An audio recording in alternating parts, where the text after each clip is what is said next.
Alfa Romeo Giulia. An emotional, hot-blooded Italian car like the Giulia is sure get pulses racing in the usual entry luxury crowd. A 280 horsepower 2.0-litre turbo 4 with an 8-speed automatic and rear-wheel drive are standard, all-wheel drive is optional. Leather seats, a dual exhaust, and a sporty flat-bottomed steering wheel with integrated push-button start also come standard. A 6.5-inch or optional 8.8-inch touchscreen provide connectivity. High-tech features like adaptive cruise control are also available. 2017 Alfa Romeo Giulia. Truly Italian. Italian-ness. We know it when we see it, and when we don't, it is often in a Fiat Chrysler product. When stepping into a Maserati Ghibli only to find a Chrysler touchscreen and switchgear, for instance, we get the sinking feeling that our Italian experience has just taken an Olive Garden turn. Alfa Romeo didn't order parts for its new Giulia sedan from Chrysler's menu. If it did, the Pentastyle stuff is well hidden. From what we could see, nothing inside the new Giulia's cabin is shared with a domestic Dodge, Jeep, or Chrysler. The infotainment system is the Giulia's own, and although the switchgear has a generic European look and some of the plastics are from the hard and cheap bin, everything inside appears to be Giulia specific.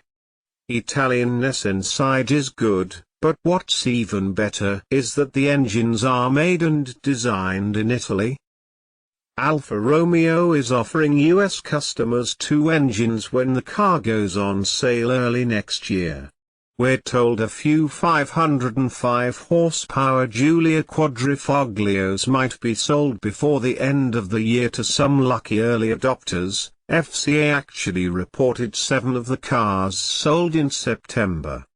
The 505 horsepower engine is a 2.9-litre twin-turbocharged V6.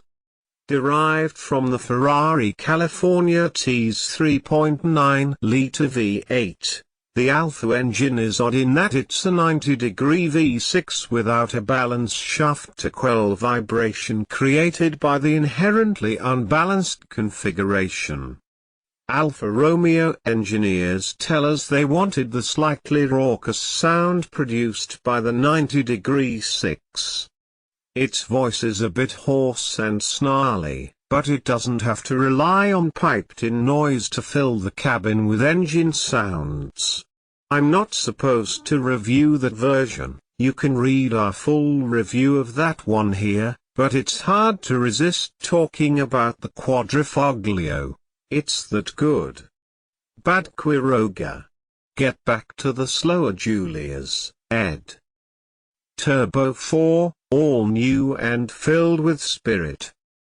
The 4-cylinder Giulia has a 2.0-litre turbocharged engine, and it will sell in far greater numbers than the Quadrifoglio. Alfa tells us that the 2.0-litre is all new and made in Italy. We find it curious that this aluminium block and head 16-valve engine has only one camshaft, utilizing the crafty multi-air variable valve lift system, but it makes 280 horsepower and 306 pounds-to-foot of torque. It will come to the States paired only with an 8-speed automatic transmission. Automatics are the norm for this segment, but an Alfa Romeo shouldn't be normal. A stick-shift version would be consistent with the brand and, save the manuals. And all. Even after a drive in the Quadrifoglio, the 2.0-litre radiates spirit. While Alfa's engine lacks the smooth and rev-happy character of the 4-cylinder turbos from Audi or BMW, this one sounds grittier and angrier and provides good thrust. A twin-scroll turbo works to minimize lag, and Alfa claims a 0 to 60 mph time of 5.1 seconds with the standard rear-wheel drive and optional all-wheel drive alike. The latter is denoted by a Q4 badge that, in one example of possible parts sharing, looks an awful lot like the one that Maserati sticks to the back of its Ghibli. What really sets the Alfa Romeo apart from the competition is its steering. A quick, 11.8:1 ratio rack translates to 2.3 turns lock-to-lock, and even better than the responsiveness is the intuitive feedback and road feel. Ride quality is excellent on the optional 18-inch wheels, and the structure is as solid as any in the segment. Alive and graced with some of the rawness of the 4C sports car, the Giulia steers with a precision and purity that BMW has retreated from and Audi and Mercedes-Benz have yet to figure out. In the Giulia's segment, the Cadillac ATS steering comes closest. Trimmed and packaged. Unfortunately, Cadillac's ATS seems to have been the bogey in rear seat space. Next to the BMW 3 Series and the Audi A4, the Alfa's back seat lacks legroom. Front seat occupants enjoy more space, and a relatively low cowl provides a clear view ahead. We found the front seats in 4-cylinder models to be overly firm, and the seat bottom is way too short for proper thigh support. Trunk space appears to be in line with the competition, but the opening is so small that loading and unloading suitcases is akin to playing operation. Alfa Romeo hasn't announced pricing, but we're expecting the base Giulia to start at just under $40,000 with a fully loaded all-wheel drive edition cresting $50,000. Base versions come well equipped with leather seats, bi-xenon headlights, LED tail lights, dual exhaust, 2-zone automatic climate control, 4-piston front calipers, a 6-way power driver's seat, parking sensors, a rear-view camera, and a proximity key with push-button start.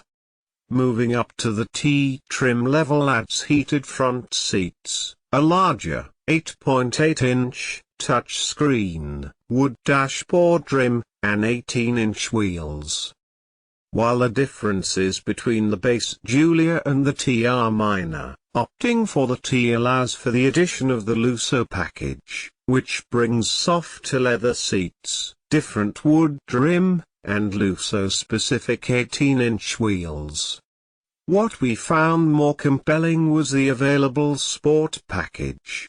It gives both the base Giulia and the Giulia T the exterior appearance of the Quadrifoglio model. T versions with the Sport package also get Quadrifoglio-style upgrades to the interior and offer an optional limited slip differential and 3-mode adaptive dampers. We didn't have much more than an hour or so with the 4-cylinder Giulia, but in that short amount of time, it made us believe that it will be a compelling choice in its segment. Buying a first-year Italian car built in a new plant does sound like a gamble considering Alfa's on-again, off-again history and the brand's reputation for poor quality here in the States. We hope the Giulia's bona fide Italianate experience won't extend to owners becoming overly familiar with the espresso machine in the dealer's service department. But at least the Giulia, unlike the Maserati Ghibli and the Fiat 124 Spider, has prescription-strength Italianness right where you want it, at your fingertips and under the hood.